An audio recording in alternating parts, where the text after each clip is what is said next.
Hello viewers, আসসালামু আলাইকুম। সবাই কেমন আছেন? আশা করি সবাই ভালো আছেন। চলে আসলাম নতুন আর একটা রেসিপি নিয়ে। আজকে আমি আপনাদের সাথে শেয়ার করব ডিম এবং দুধ দিয়ে খুবই মজাদার একটি ব্রেড টোস্টের রেসিপি। এটা দেখতে যত সুন্দর, খেতেও কিন্তু দারুণ মজা। চলুন শুরু করি। এখানে আমি বড় সাইজের পাউরুটি নিয়েছি। আপনারা চাইলে ছোটগুলোও নিতে পারেন। আমি 4-5টা এভাবে কেটে নিচ্ছি।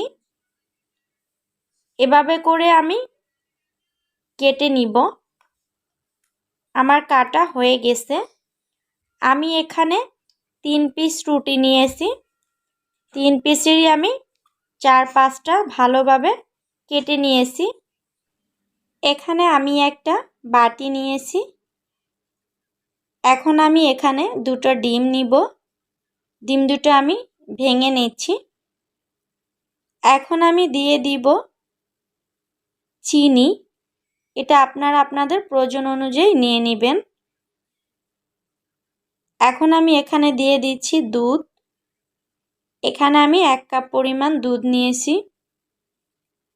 এখন আমি একটা মিক্সচারের সাহায্যে ভালোভাবে নেড়েচেড়ে মিশিয়ে নিব এবং খেয়াল রাখতে হবে চিনিটা যাতে ভালোভাবে গলে যায়। এটা আমার মিশানো হয়ে গেছে। এখানে আমি একটা প্লেটে পাউরুটিগুলো নিয়ে নিচ্ছি।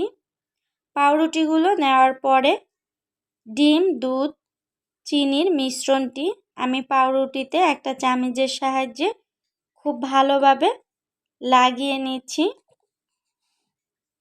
এখানে আমি 3 পিস পাউরুটি নিয়েছি। 3 পিস পাউরুটিতেই খুব ভালোভাবে মিশ্রণটি লাগিয়ে নিতে হবে। খুব ভালোভাবে এটা আমার লাগানো হয়ে গেছে। এখানে আমি ফ্রাই প্যান চুলায় বসিয়ে দিয়েছি। একটু গরম হওয়ার পরে দিয়ে দিচ্ছি 1 চামচ ঘি। আপনারা চাইলে তেলও ব্যবহার করতে পারেন। একটা ব্রাশের সাহায্যে আমি খুব ভালোভাবে ঘিটাকে পাতিলের সাথে মিশিয়ে দিচ্ছি। এখন আমি পাউরুটিটা খুব ভালোভাবে উল্টে পাল্টে ভেজে নিব। আপনারা চাইলে এভাবেও হালকা করে ভেজে নিতে পারেন। আমি একটু গাঢ় করেই ভেজে নিয়েছি।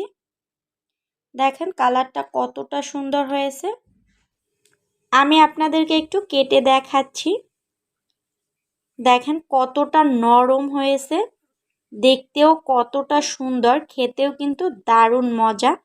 এভাবে কিন্তু আপনারা বাসায় খুবই সহজভাবে অল্প উপকরণে এই নাস্তাটি তৈরি করে নিতে পারেন এবং অতিথি আপ্যায়নেও কিন্তু খুব ভালো একটা পাউরুটির নাস্তা। আমার ভিডিওটি যদি আপনাদের কাছে ভালো লাগে অবশ্যই আমার চ্যানেলটিকে সাবস্ক্রাইব করে পাশে থাকা বেল বাটনটি বাজিয়ে দিন। তাহলে প্রত্যেকটা রান্নার ভিডিও রেসিপি আপনাদের কাছে চলে যাবে। সবাই ভালো থাকবেন। আল্লাহ হাফেজ। আজ এ পর্যন্তই।